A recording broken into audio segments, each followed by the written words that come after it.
Praise the lord. Bible in Telugu audio channel కి స్వాగతం. దేవుని యొక్క వాక్యం యోహాను సువార్త 15వ అధ్యాయం 4వ వచనంలో, నాయందు మీరు నిలిచియుండి మీ యందును నేను నిలిచియుందునని దేవుని యొక్క వాక్యం సెలవిస్తూ ఉన్నది. కాబట్టి ప్రతిరోజు దేవుని యొక్క వాక్యం విని ఆయన వాక్యాన్ని ధ్యానించి ఆయన యందు నిలిచియుండుటకు Telugu in Bible audio channel లో ప్రసారమయ్యే ప్రతి ఒక్క బైబిల్ గ్రంథాన్ని చదివి ధ్యానించి ముందుకు కొనసాగవలసిందిగా కోరుతూ ఉన్నాను.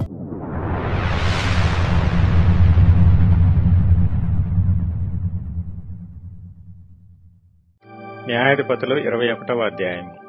ఇశ్రాయేలీయులు తమలో ఎవడను తన కుమార్తెను బెన్యామీనీయునికియ్యకూడదని మిస్పాలో ప్రమాణము చేసుకుని ఉండిరి. ప్రజలు బేతేలుకు వచ్చి దేవుని సన్నిధిని సాయంకాలము వరకు కూర్చుండి, యెహోవా, ఇశ్రాయేలీయుల దేవా, నేడు ఇశ్రాయేలీయులలో ఒక గోత్రము లేకపోయెను, ఇది ఇశ్రాయేలీయులకు సంభవింపనేలా అని బహుగా ఏడ్చిరి. మరునాడు జనులు వేకువనే లేచి అక్కడ బలిపీఠమును కట్టి దహన బలులను సమాధాన బలులను అర్పించిరి. అప్పుడు ఇశ్రాయేలీల గోత్రములన్నిటిలో మిస్పాలో యెహోవా పక్షమున రాకపోయిన వారెవరని విచారించిరి. ఎలయనగా అట్టి వారికి నిశ్చయముగా మరణశిక్ష విధింపవలనని ఖండితముగా ప్రమాణము చేసి ఉండిరి.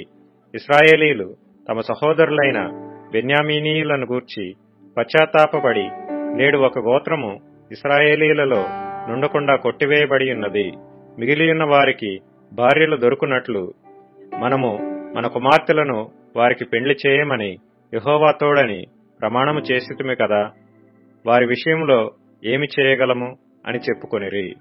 మరియు వారు ఇశ్రాయేలీల గోత్రములలో యెహోవా పక్షమున మిస్పాకు రానిది ఏదని విచారింపగా, సమాజమునకు చేరిన యాబేష్ గిలాదు నుండి సేనలోనికి ఎవడనూ రాలేదని తేలెను. జనసంఖ్య చేసినప్పుడు యాబేష్ గిలాదు నివాసులలో ఒకడునూ అక్కడ ఉండలేదు. కాబట్టి సమాజపు వారు పరాక్రమవంతులైన 12,000 మంది మనుషులను పంపించి, మీరు పోయి స్త్రీలనేమి పిల్లలనేమి యాబేష్ గిలాదు నివాసులనందరినీ కత్తివాతన హతము చేయడి. మీరు చేయవలసినదేమనగా ప్రతి పురుషుని పురుష సంయోగము నెరిగిన ప్రతి స్త్రీని నశింపచేయవలనని చెప్పిరి. యాబేష్ గిలాదు నివాసులలో పురుష సంయోగము నెరుగని 400 మంది కన్యలైన స్త్రీలు దొరకగా, కనాను దేశమందలి షిలోహులోనున్న సేనలోనికి వారిని తీసుకొని వచ్చిరి. ఆ సర్వ సమాజము రిమ్మోను కొండలోనున్న బెన్యామీనీయులతో మాట్లాడుటకును వారిని సమాధానపరచుటకును వర్తమానము పంపగా, ఆ వేళను బెన్యామీనీయులు తిరిగి వచ్చిరి. అప్పుడు వారు తాము యాబేష్ గిలాదు స్త్రీలలో బ్రతకనిచ్చిన వారిని వారికిచ్చి పెండ్లి చేసిరి. ఆ స్త్రీలు వారికి చాలకపోగా, యెహోవా ఇశ్రాయేలీల గోత్రములలో లోపము కలుగజేసి ఉండుట జనులు చూచి బెన్యామీనీయులను గూర్చి పశ్చాత్తాపపడిరి. సమాజ ప్రధానులు బెన్యామీను గోత్రములో స్త్రీలు నశించియుండుట చూచి, మిగిలిన వారికి భార్యలు దొరుకునట్లు మనమేమి చేయుదుమని యోచించుకొని, ఇశ్రాయేలీలలో నుండి ఒక గోత్రము తుడిచివేయబడకుండునట్లు బెన్యామీనీయులలో తప్పించుకొనిన వారికి స్వాస్థ్యముండవలెననిరి. ఇశ్రాయేలీలలో ఎవడైనను తన కుమార్తెను బెన్యామీనీయునికిచ్చిన ఎడల వాడు నిర్మూలము చేయబడునని ప్రమాణము చేసి ఉన్నాము గనుక మనము మన కుమార్తెలను వారికి పెండ్లి చేయకూడదని చెప్పుకొనుచుండిరి.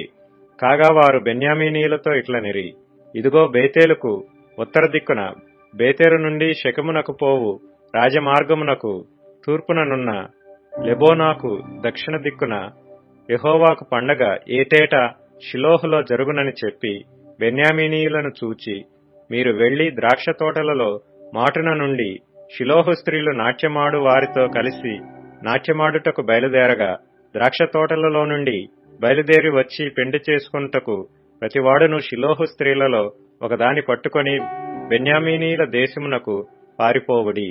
తరువాత వారి తండ్రులైనను సహోదరులైనను వాదించుటకు మీ యొద్దకు వచ్చిన ఎడల, మేము ఆ యుద్ధమును బట్టి వారిలో ప్రతివానికిని పెండ్లికి స్త్రీ దొరకలేదు గనుక ఈ స్త్రీలను దయచేసి మాకియ్యుడి.